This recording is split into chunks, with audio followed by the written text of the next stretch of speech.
This is not where I expected my senior year to be. Like, I thought I would be hanging out with friends, studying for finals, maybe like going out binge drinking or something. Like, I did not think I would be walking in a refrigerated trailer full of nearly 100 bodies.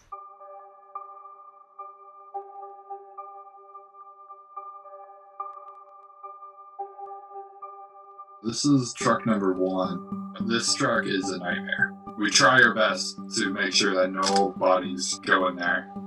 Unfortunately, we're often at a last resort. The surge of coronavirus in New York City that pushed hospitals to the brink overwhelmed the system for tending to the dead. At the pandemic's peak, a New Yorker was dying almost every 2 minutes. The mounting deaths inundated funeral homes and left hospitals across the city without enough supplies, space, or manpower. To staff the morgues, hospitals brought in temp workers, volunteers, even college students. I was very excited to help, but at the same time I was very nervous because, I have never handled bodies before. An amateur photographer, Devin Speak served in the Coast Guard before enrolling at NYU. Mariel Sander is a senior at Columbia University who loves to cook, draw, and write. All the other techs have been there at most like a week. I mean, this is a job that pretty much none of us would choose to do in a normal situation. 2 students, both eager to help medical responders, were offered mortuary jobs at 2 different hospitals in New York City, which they asked that we not identify. Both found the experience to be grim, sometimes horrific, but each discovered that the people they were working alongside did everything they could to protect the humanity of those who are lost. Nothing about it is ideal. These people are dying alone, and we're, in a weird way, the stand-in for relatives. It's not just about preservation of life, it's about respect for life, and I think that includes the body and the dead as well. Each briefly dropped into a realm where civilians rarely venture, chronicling in photographs and journal entries the part of the pandemic that we hear about all the time but never see. These were the first couple of photos I took. These are my colleagues here, and this is right in front of the morgue. We're getting ready to go in. On the first day, it's really overwhelming.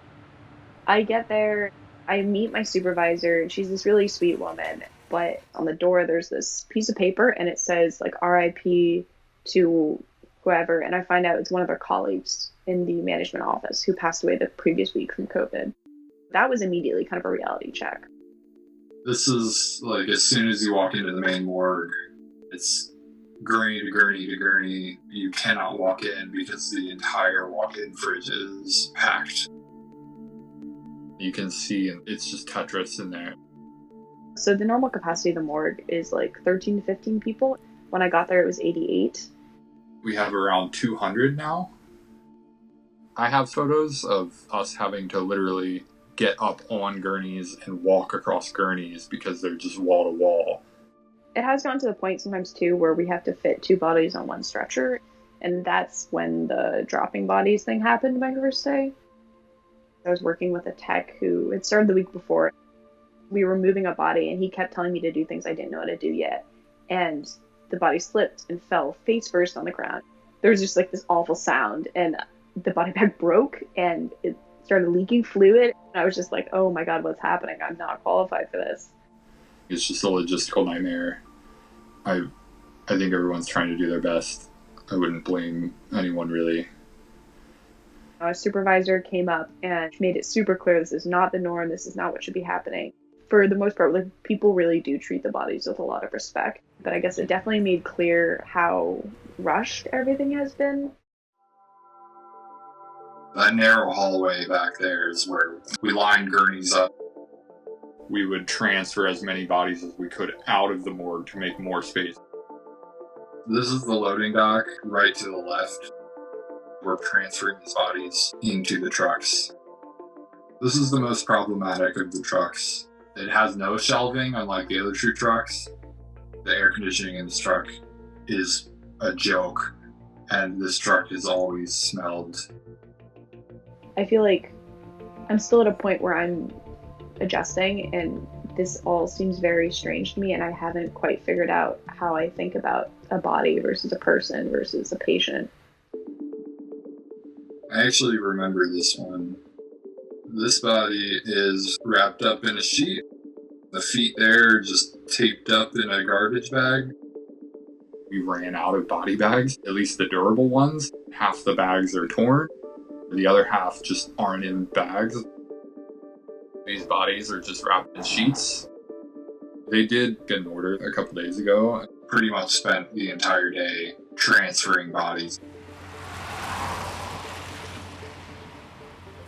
The surge of deaths has kind of affected not just the hospital. Funeral homes are really overwhelmed. We do have bodies that have been there for weeks. And then, of course, you have new patients dying every day. In most of the pickups, the people are in isolation. There's not a lot of interaction with other people who've seen the body. But we had this really particularly rough pickup because there were 2 patients in the room. Apparently, this was the second person he'd seen die in the bed next to him. We came in and he was like, "I'm really relieved to see you guys." I was like, that's a weird reaction to a bunch of people from the morgue coming up. But it was because he was like, he didn't want to be next to this dead body. And he told us he was like, "I'm just really scared." The backlog across New York grew so dire that city officials eventually set up emergency mass morgues to take over for the hospitals and their temporary workers. You see these numbers, you're like, 600 people died today, and it is a number. You're just like, oh, 600, well, that's better than yesterday. I think for a lot of people in my generation, the death aspect doesn't necessarily feel as real to us. Now it's very real for me. It certainly gave me a different relationship to all those numbers, all those figures. We definitely take care of them. We rest like a hand on their hand. We all talk to them. When we load them off to the funeral homes, I just tell them it's going to be all right. It's all good now. You don't have to worry about anything.